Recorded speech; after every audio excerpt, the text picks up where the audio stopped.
Hi hello నమస్తే welcome to అలనాటి అమ్మ రుచులు. ఈరోజు రెసిపీ వచ్చేసి మేము మొత్తం ఇంట్లో అందరికీ రెస్టారెంట్ స్టైల్లో ఎగ్ ఫ్రైడ్ రైస్ చేయబోతున్నాం అండి. స్పెషల్గా ఎగ్ ఫ్రైడ్ రైస్. దానికి కావాల్సిన ఇంగ్రీడియంట్స్ ఏంటి అవి కూడా మీకు చూపిస్తాను ఇప్పుడు. ఫస్ట్ ఒక చిన్న ఆనియన్ ఇలా కట్ చేసి పెట్టుకున్నాను. అలానే క్యాబేజ్ ఒక చిన్న ముక్క, అలానే క్యారెట్ ఇలా సన్నగా తరుక్కోవాలి. అలానే బీన్స్ కూడా ఇలా సన్నగా తరిగి పెట్టుకున్నాను. క్యాప్సికమ్ కూడా ఒక చిన్న ఒక క్యాప్సికమ్ హాఫ్ కట్ చేసి పెట్టుకున్నాను సన్నగా. ఒక 2 పచ్చిమిర్చి, ఒక నిమ్మకాయ. ఎగ్స్ కూడా చూడండి, ఎగ్స్ ఒక 8 ఎగ్స్ పెట్టుకున్నాను. పెప్పర్ మనం దానికి అంటే ఫ్లేవర్కి సరిపడా పెప్పర్ వేస్తాను. ఒక స్పూన్ వేయచ్చు నేను అనుకుంటున్నాను. అయితే రైస్ వచ్చేసి నియర్లీ ఒక 1/2 కిలో పెడుతున్నాను. 1/2 కిలోకి నేను ఒక స్పూన్ పెప్పర్ వేస్తాను, బ్లాక్ పెప్పరు. ఇది సోయా సాస్ వచ్చేసి ఒక చిన్న స్పూను. కొంచెం జీరా పౌడర్ వేసి పెట్టుకున్నాను. సాల్ట్ రుచికి సరిపడా అనమాట. అలానే ఈ రైస్ చూడండి, ఈ రైస్ అయితే నేను ఆల్రెడీ ఈ విధంగా చూసారా, ఇట్లా పొడిగా మంచిగా బాయిల్డ్ అయ్యేటప్పుడు కొంచెం ఆయిల్ కూడా వేసాను, కొంచెం లైట్గా సాల్ట్ వేసాను దీంట్లో. ఇలా బాస్మతి రైస్తో చేసి చాలా బాగుంటుంది, రెస్టారెంట్ స్టైల్ వస్తుందని బాస్మతి రైస్తో చేస్తున్నాను. ఇదంతా రెడీ చేసి పెట్టుకున్నాను. ఇప్పుడు మనం ఫ్రైడ్ రైస్ ఎలా చేయాలో చూద్దాం. ఓకే, చూసారు కదా, రైస్ అయితే మంచిగా ఇలా కొంచెం పలుకుగా ఉడుక్కోవాలంటే పొడిగా ఉండాలి. ఇలా పొడిగా చేసుకున్నారు. ఇప్పుడు మనం స్టవ్ ఆన్ చేసుకున్నాం. కళాయి పెట్టుకొని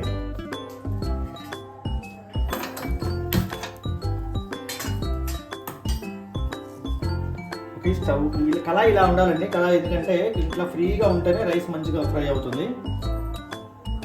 ఇప్పుడు ఆన్ చేస్తున్నాం కదా. ఫస్ట్ ఆఫ్ ఆల్ ఏం చేసుకుందాం అంటే మనం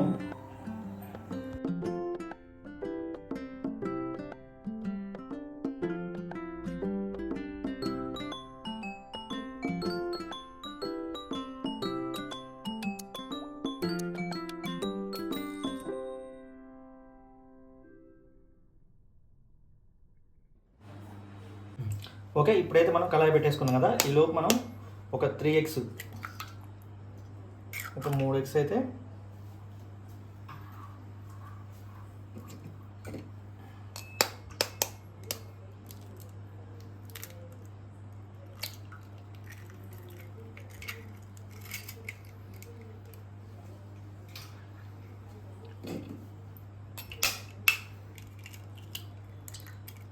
ఈ రైస్ వరకు మాత్రం ఒక 3 ఎగ్స్ కొట్టాను నేను. కొంచెం ఎక్కువ కావాలి అంటే మంచి ఎక్కువ క్వాంటిటీ ఎక్కువ కావాలంటే వేసుకొని నేను ఇంక 4 కూడా వేసిన. చూద్దాం అసలు మీకు చూపించడానికి బాగా కనిపిస్తుంది అన్నమాట. ఎగ్గు వీటిలో కొంచెం ఒక చిటికెడు పెప్పర్, బ్లాక్ పెప్పర్ అండి. ఇది ఒక చిటికెడు సాల్ట్, ఎక్కువ వేయకూడదు, కొంచెం సాల్ట్ లైట్గా. బాగా అంతా కలిసేవిగా కొట్టుకోవాలి. కళాయి కూడా బాగా హీట్ అవ్వాలండి. ఆయిల్ కూడా వేసుకున్న తర్వాత హీట్ అవ్వాలి. మంచి బాగా హీట్లోనే ఎగ్ వేసుకోవాలి. ఎందుకంటే లైట్ హీట్లో వేస్తే ఎగ్ మనకి కావాల్సిన విధంగా రాదు. ఇలా బాగా బీట్ చేసుకోవాలి. ఓకే, ఈలోపు కళాయి అయితే వేడైపోయింది. ఇప్పుడు ఆయిల్ వేసుకుందాం. ఓకే, కళాయి అయితే వేడైపోయిందండి. ఇప్పుడు 50 ml వరకు ఆయిల్ వేసుకుందాం. ఆయిల్ కూడా బాగా వేడి కావాలండి. ఆయిల్ ఇందా చెప్పాను మీకు. అలానే ఎందుకంటే తక్కువ హీట్లో వేస్తే ఎగ్ మనకు కావాల్సినంత ఇదిగా రాదు, అంటే మీకు ఇట్లా పొంగదు అనమాట. అందుకని హీట్ బాగా అయిన తర్వాతనే ఎగ్ కొట్టాలి.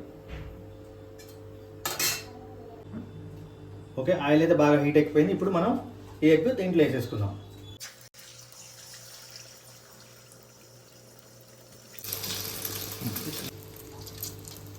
ఓకే, చూసారు కదా, నేను ఎందుకు ఆయిల్ హీట్గా ఉన్నప్పుడు ఏమన్నా ఇక్కడ చూసారా, ఇట్లా పొంగుతుంది అనమాట. హీట్లో ఉంటేనే మళ్ళీ వేడి తక్కువ ఉందనుకోండి అలా పొంగదు. మనకి రైస్లో కూడా మనకి చూడటానికి కూడా మంచిగా కనిపిస్తుంది అనమాట.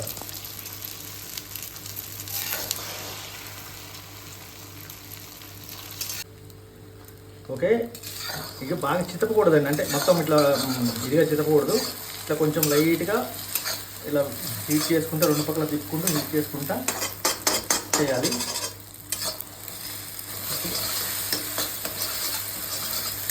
ఇలా మంచిగా ఫ్రై చేసుకోవాలి. దీన్ని మరీ సన్న ముక్కలుగా చేసుకోకూడదండి. కొంచెం పెద్దగానే ఉంటేనే రైస్లో బాగా కనిపిస్తుంది, బాగుంది, లుక్ ఉంటుంది, చూడటానికి కూడా బాగుంటుంది.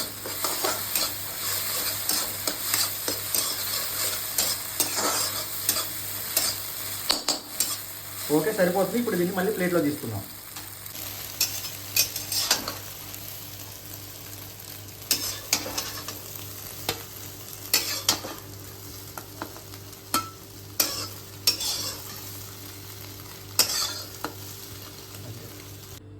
ఓకే, మళ్ళీ కొంచెం ఒక 50 ml ఆయిల్ వేసుకొని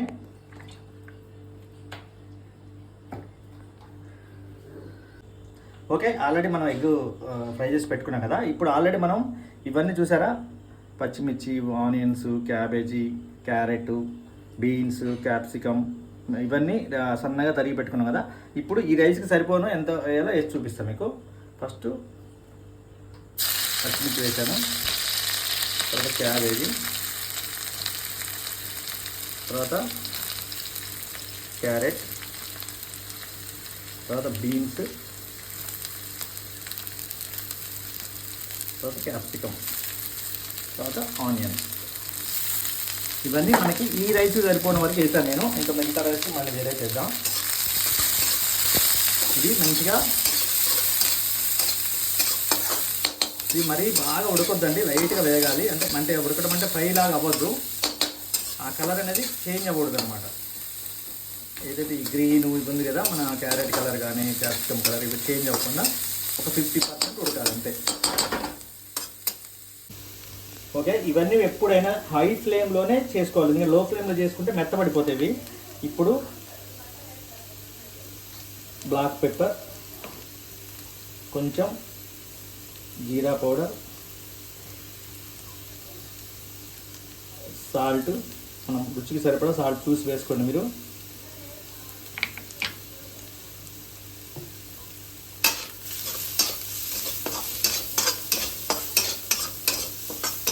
కూడా కొంచెం వేగాలి. ఓకే, ఫ్రై అయిపోయిన చూసారా, మరి రోస్ట్ అవ్వకూడదు. ఇప్పుడు మనం తీసుకున్న రైస్ వేసుకుందాం. చూసారా, రైస్ ఇలా పొడి పొడిగా ఉండాలి, గుర్తుపెట్టుకోండి. ఎప్పుడైనా రైస్ ఫ్రైడ్ రైస్కి ఇలా పొడి పొడిగా ఉంటేనే మనకి రెస్టారెంట్ స్టైల్లో వస్తుంది. అందులో బాస్మతి రైస్ అయితే ఇంకా అసలు చాలా బాగుంటుంది అన్నమాట.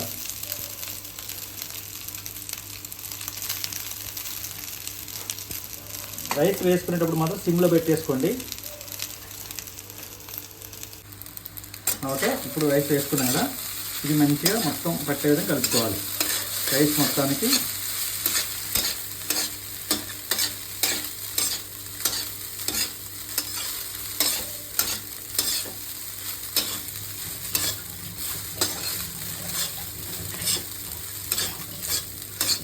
చూసారు ఎంత కలర్ఫుల్గా ఉందో.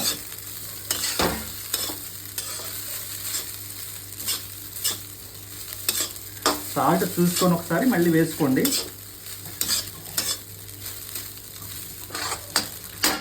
ఓకే, ఆల్రెడీ మనం ఫ్రై చేసి పెట్టుకున్న ఎగ్ కూడా వేసేసుకుందాం.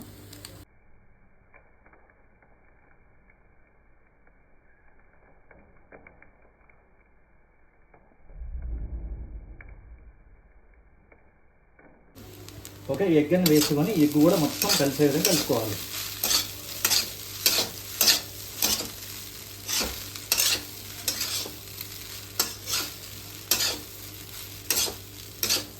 చూసారు ఎంత కలర్ఫుల్గా ఉందో. ఇదేనండి రెస్టారెంట్ కూడా ఇలానే చేస్తారు, ఇంత నీట్గా. మనం యాక్చువల్గా ఇంట్లో చేసుకుంటే ఈ విధంగా చేసుకుంటే ఎవరు అసలు మామూలుగా ఉండదండి అసలు. టేస్ట్ అయితే ఎవ్వరు వద్దన్నారు, అంటే రెస్టారెంట్కి వెళ్దామని అయితే అన్నారు. 100% ఇంట్లోనే చేయండి అంటారు. ఇట్లా చేసుకోవాలి మంచిగా. ఫైనల్గా సోయా సాస్ కొంచెం వేసుకుందాం. ఏదైనా సోయా పద్ధతిలో ఫ్లేవర్ వేరే ఉంటుందండి.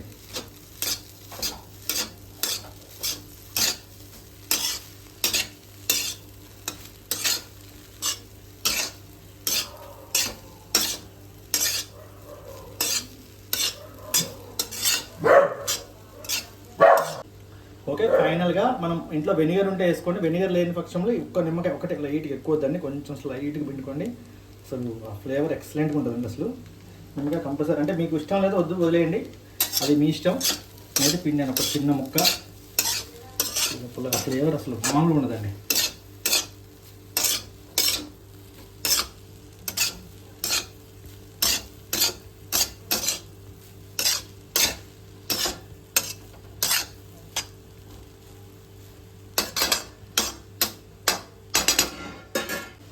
ఓకే, ఫ్రైడ్ రైస్ అయితే కంప్లీట్ రెడీ అయిపోయిందండి. ఇప్పుడు ఫైనల్గా ఇలా కొంచెం కొత్తిమీర ఇలా జల్లుకుంటే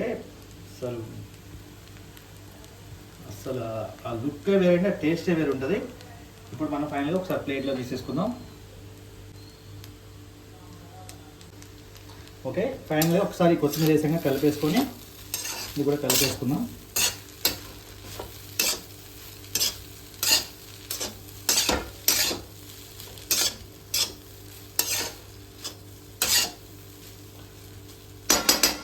ఓకే, స్టవ్ అయితే ఆపేసుకుంటున్నాను అండి. ఫైనల్గా ప్లేట్లో తీసుకుందాం.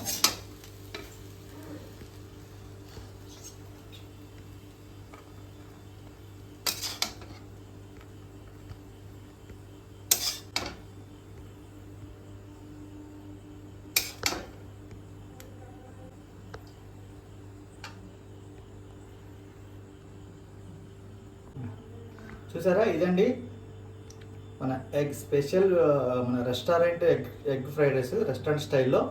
మీరు కూడా ఇంట్లో చేసుకోండి, చాలా చాలా బాగుంటుందండి. పిల్లలు అయితే రెస్టారెంట్కి వెళ్ళాలని కూడా అన్నారండి. ఈ విధంగా చేసుకుంటే మనం ఇంట్లోనే చేయమంటారు. మీరు తప్పకుండా ట్రై చేయండి. చేసి ఎలా ఉందో కామెంట్ రూపంలో చెప్పండి. మీకు నచ్చినట్టయితే లైక్ చేయండి, షేర్ చేయండి. ఇంతవరకు సబ్స్క్రైబ్ చేసుకోకపోతే మా ఛానల్ మాత్రం తప్పకుండా సబ్స్క్రైబ్ చేసుకోండి. ఎందుకంటే ఫర్దర్గా మేము ఏ వీడియోలు చేసినా ఫస్ట్ మీకు వస్తుంది. పక్కన ఉన్న బెల్ బటన్ మాత్రం తప్పకుండా ప్రెస్ చేయండి, నోటిఫికేషన్స్ రావడానికి అది సహకరిస్తుంది అనమాట 100%. అలానే మీరు 100% లైక్ చేసి అందరికీ షేర్ చేసి మీ ఫ్యామిలీ ఫ్రెండ్స్కి అందరికీ చేస్తే మేము ఇంకా ముందుకు వెళ్ళి మంచి మంచి వీడియోస్ చేయడానికి మాత్రం అవకాశం ఉంటుంది. అలానే మీకు నచ్చిన వీడియోస్ ఏదైనా వంటలు కానీ ఏదైనా ఉంటే మాత్రం మంచి మంచి వంటలు ఉంటే మాకు కామెంట్ రూపంలో పెట్టి మీ ఊరు పేరు కూడా పెట్టండి. కంపల్సరీ మీరు చెప్పింది చేసి మీ పేరు ఊరు చదువుతాము. అది మాకు తప్పకుండా చేయండి. ప్లీజ్ లైక్ చేయండి, షేర్ చేయండి, సబ్స్క్రైబ్ చేయండి. ఇదండి మా వీడియో ఈరోజు. మరొక మంచి వీడియోతో మళ్ళీ వెళ్తాం.